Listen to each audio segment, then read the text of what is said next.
Alors donc on arrive sur la France et pour faire le lien, je reprends une phrase d'un article de Guylaine Ottenheimer dans la cover que vous avez sous les yeux où elle dit bon, il fait beaucoup d'efforts, Bruno Le Maire, il stagne à 12% d'intention de vote à la primaire et là vous lui répondez être troisième derrière un ancien président et un ancien Premier ministre, c'est déjà pas mal, sans avoir commencé ma campagne. Alors moi, je ne comprends pas, j'ai l'impression que vous étiez en campagne depuis 4 ans. Donc, est-ce que là-dessus, vous pouvez nous dire un peu ce qu'est votre agenda?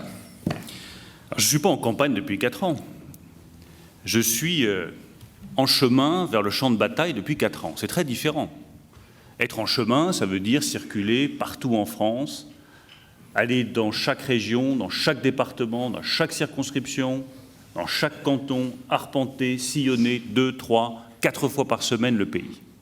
Mais ce n'est pas être en campagne. On me dit parfois, tu proposes que le renouveau. Ben, c'est normal que je propose que le renouveau, puisque je ne suis pas encore en campagne. Et que logiquement, j'attends de m'être déclaré candidat avant de faire des propositions, avant de dire quelle va être ma campagne, quelle va être ma stratégie, quels vont être les points forts sur lesquels je vais insister. Donc je ne suis pas en campagne depuis 4 ans. Ça, c'est la semaine prochaine. Ça pourrait être la semaine prochaine. Mardi prochain, exactement, c'est dans Challenge. Ça pourrait être, voilà.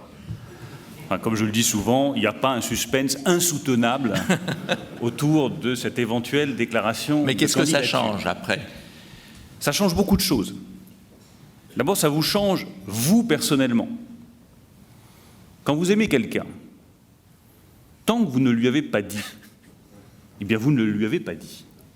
C'est difficile de dire à quelqu'un que vous l'aimez. À la France pour la vie? Et vous pouvez avoir des sentiments très forts, tant que vous ne les avez pas déclarés, ils n'existent pas. Ben, c'est la même chose pour une déclaration de candidature. Tant que vous n'êtes pas porté candidat, eh ben, voilà, intérieurement, vous n'êtes pas libéré de ce poids. Une déclaration d'amour vous libère d'un poids, une déclaration de candidature vous libère aussi d'un poids. Ensuite, il se trouve qu'autour de moi, je vous rassure, je ne suis pas tout seul en train de m'agiter, à dire je vais faire campagne, je vais partir à la primaire. Il y a des milliers de personnes. Il y a des députés, il y a des sénateurs, il y a des élus locaux, il y a des maires, il y a des présidents de conseils départementaux, il y a des jeunes, il y a des chefs d'entreprise, il y a des enseignants, il y a beaucoup de monde qui, depuis 4 ans, s'est agrégé autour de moi. Tous ces gens-là, ils sont l'arme au pied et ils attendent que je donne le feu vert pour dire « ça y est, on fonce, vous pouvez y aller, vous pouvez distribuer des tracts, vous pouvez propager des idées, vous pouvez aller recruter de nouveaux bénévoles ». Donc ça change fondamentalement, c'est-à-dire vous mettez toute votre armée en ordre de marche pour que vous puissiez ensuite gagner la bataille. Et puis ça change une troisième chose, c'est que je considère que du jour où vous êtes candidat, les Français vous regardent différemment. Ils se disent, tiens, celui-là, est-ce que oui ou non, il a l'épaisseur, il a la complexité, il a la gravité suffisante pour devenir président de la République. Parce que si vous êtes candidat aux primaires, en tout cas pour moi, c'est certainement pas pour faire un score. C'est avec l'idée que derrière, vous pouvez devenir le candidat de la droite et du centre pour la prochaine élection présidentielle. Et donc, selon toute vraisemblance, si vous gagnez la primaire, vous pouvez devenir le prochain président de la République. Donc ça ne se fait pas avec légèreté. Ça ne se fait pas comme ça sur un coup de tête. Tiens, je vais être candidat, puis on verra bien ce que ça donne. Non.